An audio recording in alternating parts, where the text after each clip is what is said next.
Hey guys, I just want to do a quick video on muscle fatigue, and what that is just when the muscles lose the ability to contract. And so we're going to title these Muscle Fatigue Notes.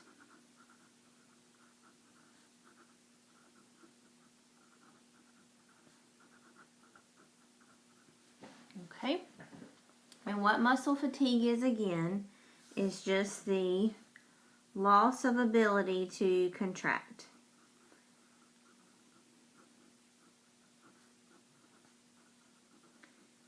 So those muscles can no longer go through those 7 steps of contraction, and there are different causes. So the first big bullet that we're going to talk about is the causes of muscle fatigue.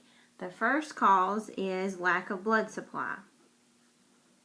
If you can't get the blood to the muscle, then of course it's not going to contract. Okay, I'm going to make this really basic. There's not a whole lot to know or that I want you to know about this other than just these basic ideas. So don't worry about any more detail than what I'm giving you right now.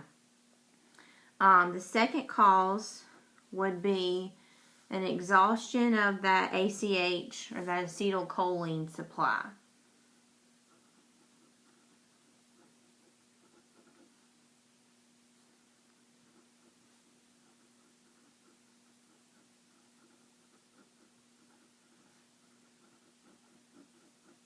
Okay, remember our abbreviation for acetylcholine is just ACH. So if you don't have the ACH that's being dumped out of the synaptic vesicles to bond with the receptor on the motor end plate, then you can't get the muscle impulse to the muscle fiber. And if you can't get the impulse there to the muscle fiber, then those sarcomeres are not going to shorten. And so therefore you don't get the muscle to contract. And the third cause is lactic acid buildup. And if you don't have or if you get too much lactic acid in the muscles, then they will not contract. And most of the time this is caused from lactic acid fermentation when your muscles have converted to anaerobic respiration instead of aerobic respiration. And that's just caused from a lack of oxygen. The lactic acid buildup is what's going to make your muscles sore.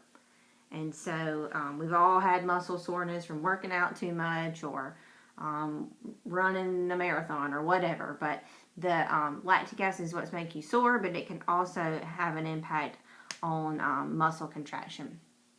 Okay, the second thing I want to talk about are cramps. Okay, and what a cramp is just when a muscle contracts real spastically and it does not relax completely. So those sarcomeres don't fully lengthen back to where they were.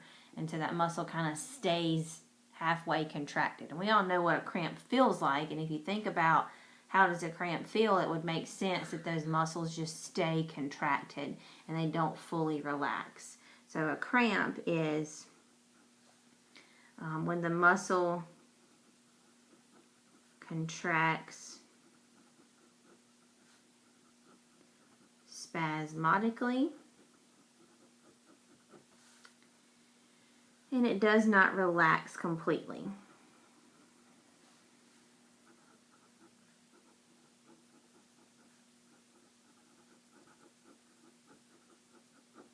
Okay, and what this is normally caused from is a lack of ATP. And if we don't have ATP, which if you remember, ATP is the energy molecule for a muscle contraction. If you don't have ATP, then you can't pump the calcium back to the sarcoplasmic reticulum in order for the muscle to relax. So if there's no ATP there, calcium can't go back to its home, its sarcoplasmic reticulum, and then the muscle cannot relax. Okay, and so let's write that out. So caused by a lack of ATP, which is your energy molecule, remember that for your test, caused by lack of ATP, used to pump calcium back into the sarcoplasmic reticulum.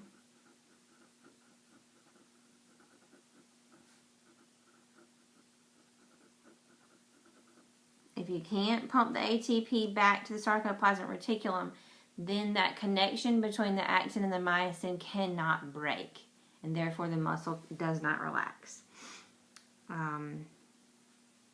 Therefore, actin and myosin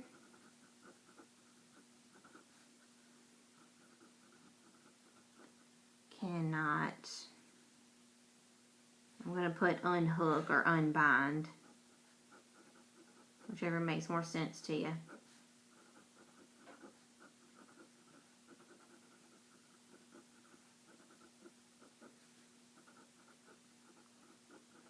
Okay, so if we don't have ATP, you can't pump the calcium back into the sarcoplasmic reticulum. Therefore, the calcium will remain bound to the troponin, which moves that troponin-tropomyosin complex out of the way when actin and myosin are going to bind then. And therefore, if you can't get rid of that calcium, then you cannot unbreak that bond between the actin and the myosin. You can't unhook them, therefore they stay hooked together, and the actin and myosin will remain bound, and therefore the sarcomere will remain shortened and the muscle will remain contracted, and that's how you get a cramp. I hope that made sense. I'm not sure it all came out right, but the idea is if you don't have ATP, you can't pump the calcium back to the sarcoplasmic reticulum, and the muscle cannot relax. Okay, here's just a side note. I think you've already read an article on rigor mortis, but I just want to make sure you understand what rigor mortis is. So we'll make this a little clinical note to add at the end. Rigor mortis is what happens after somebody passes away and their body gets stiff. You can see it as you drive down 26 on the way to school in roadkill. There's a deer laying on the side of the road. The first day, pretty normal, it's just laying there. A couple days later, or maybe even the next day, you will get the legs look stiff and the animal looks really rigid. That's due to rigor mortis. It does not have to be just humans, although it also happens in us. Why that happens is because when you die, you're not making any ATP anymore. So if you don't have ATP, then we're right back up here in this situation. You don't have ATP, you can't pump calcium back to the sarcoplasmic reticulum, you can't unhook actin myosin, therefore the muscle remains contracted. And after death, then you're never going to make any more ATP, and so those muscles just remain contracted. So, rigor mortis, write it all down, is due to a lack of ATP caused by death.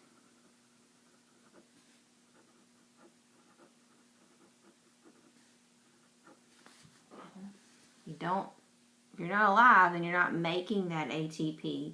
Therefore, the ATP is not there to pump the calcium back. The muscle will remain contracted.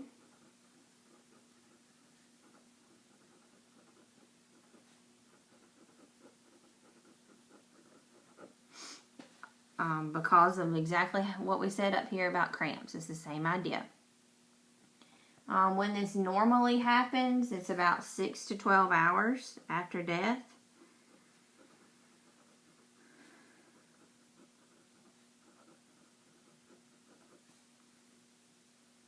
And you're fully stiffened by about 24 hours.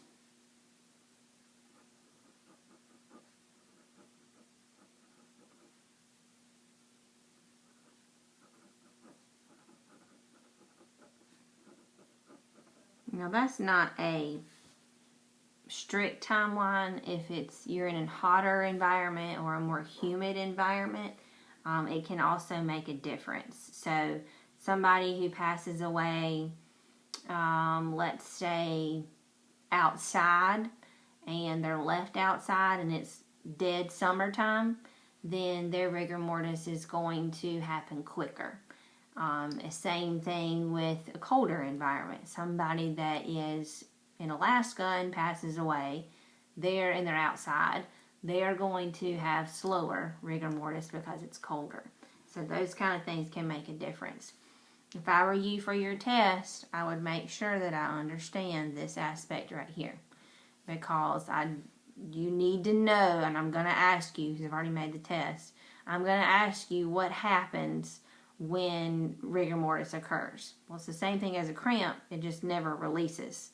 Why does it happen? ATP is not there, you can't pump calcium back into sarcoplasmic reticulum, you cannot, if calcium is not released from troponin, then the troponin-tropomyosin complex cannot cover up that active site on actin. Therefore, the actin and myosin remain bound. So, I'm not going to ask you that much detail, but that's exactly how you need to think about it in your head.